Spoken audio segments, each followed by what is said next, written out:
In this video, you're going to learn about minikube, a very handy tool for running Kubernetes clusters locally. If you've already set up minikube or you decided to use Docker Desktop to do your testing locally, then you can skip this video. So what is minikube? Well, it is a tool for running a whole Kubernetes cluster locally. It is exceptionally useful for learning how to interact with Kubernetes clusters without having to have access to a real one running in the cloud or somewhere inside your company. Sometimes it's even used to run integration tests locally. So you can actually build your Java application, deploy it to the minikube Kubernetes cluster, and then run some tests against it. This can be a bit heavyweight for your laptop, and it can be much slower than running tests in a more traditional way. So more often than not, in most companies, you'll have some kind of development or staging environment where you can run some tests in. We've learned a lot about how containers behave inside when using Docker or deploying them to Kubernetes. And we know now it's important that we actually test in the real environment in case we've misconfigured something, which then makes our application behave differently, even though it's in a container, because we want to test that we haven't misconfigured something and it performs how we want in the production like cluster.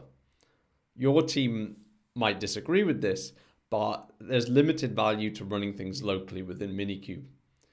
You'll get far greater value from running your containerized Java applications in a more production-like environment.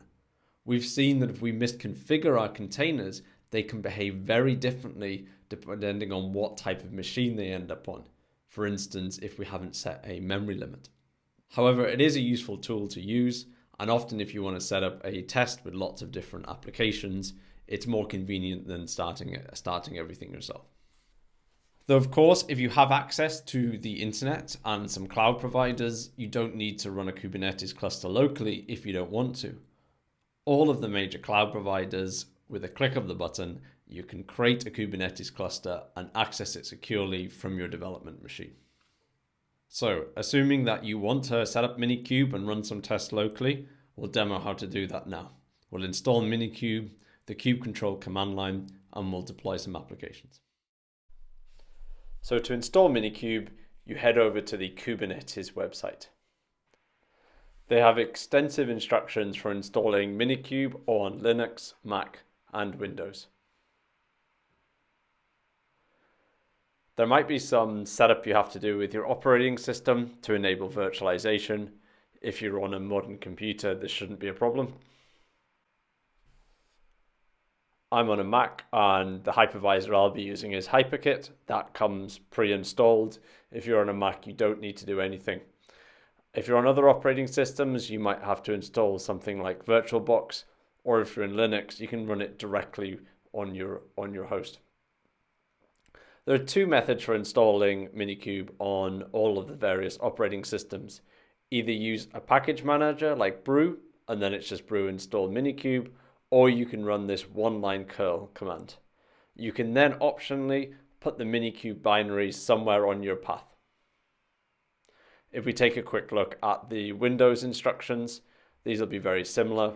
Instead of brew, you'll use choco, and then for Linux, just use the curl command, or you can also use brew, which does work on Linux as well. Once you've run all of those commands and minikube is on your path, then the first thing we need to do is start minikube. It will have some default options, but what I'll do when I'm starting minikube is to override the number of CPUs and the amount of memory. Minikube is going to start a Kubernetes cluster inside a thin virtualization layer, which means that we need to give that virtualization layer some resources. These will be the node capacity when we start looking at deployments and scheduling. If you've already got kube control, which is the command we use for interacting with Kubernetes on your path, then the minikube start will set that up. We can run minikube status, and that'll tell us that everything's been installed and started. If you don't have kube control, there are also guides on the Kubernetes website for installing it for your operating system. It is very similar to installing minikube.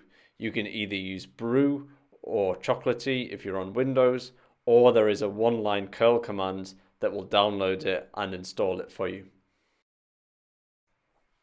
An alternative to installing kube control separately is to just always run minikube kube control instead of just kube control. It will automatically download the correct version of minikube and then execute it for you. But for the rest of this demo and the rest of the course, I'm just going to use the kube control on my path. To validate that everything's working fine, I run kube control get pods. We haven't deployed anything yet, so there's nothing running inside our Kubernetes cluster. I can also try and find the pods, which is Kubernetes itself. That's interesting. Kubernetes runs inside pods, and there's one for the API server, which we described, etcd, which is the database, as well as some pods which manage DNS. We need to do one more thing before we're done, and that's install an ingress controller. We can do that with minikube with the add-ons command. If I run minikube add-ons, I get some help, and then I want to enable the ingress controller built into minikube, and that works fine. You can see all the different add-ons that minikube supports by running minikube add-ons list, and we can see there's a bunch there which you might want to experiment with. One interesting one to play around with is Istio, which is a service mesh for Kubernetes. One last thing to understand before we start using minikube for real examples is that it's also running in a separate virtualization layer that is different to that of Docker Desktop, which means that when we install an image locally, we won't have access to it inside our Kubernetes cluster. The way we work around that is to run minikube docker env, and that gives you the environment variables that you need to set so that our local Docker command will point to minikube's Docker, to minikube's virtualization layer, rather than Docker Desktop. If you keep publishing some images and then for some reason your Kubernetes cluster can't find them, chances are you've forgotten to do this step. To validate that's worked, if you run Docker images, you're going to see some images that you don't recognize that you haven't pushed locally. And that's because some of the Kubernetes components run as Docker containers, and we can see them here toward the bottom. So all of these K8s, which is the shorthand for Kubernetes, our kube proxy, our kube controller manager, they aren't local inside our Docker desktop. They are in the virtualization layer, which is running our Kubernetes cluster. So that's it for setting up minikube. Now that we have a working environment to play with, we'll start actually deploying some applications and playing around with various Kubernetes settings.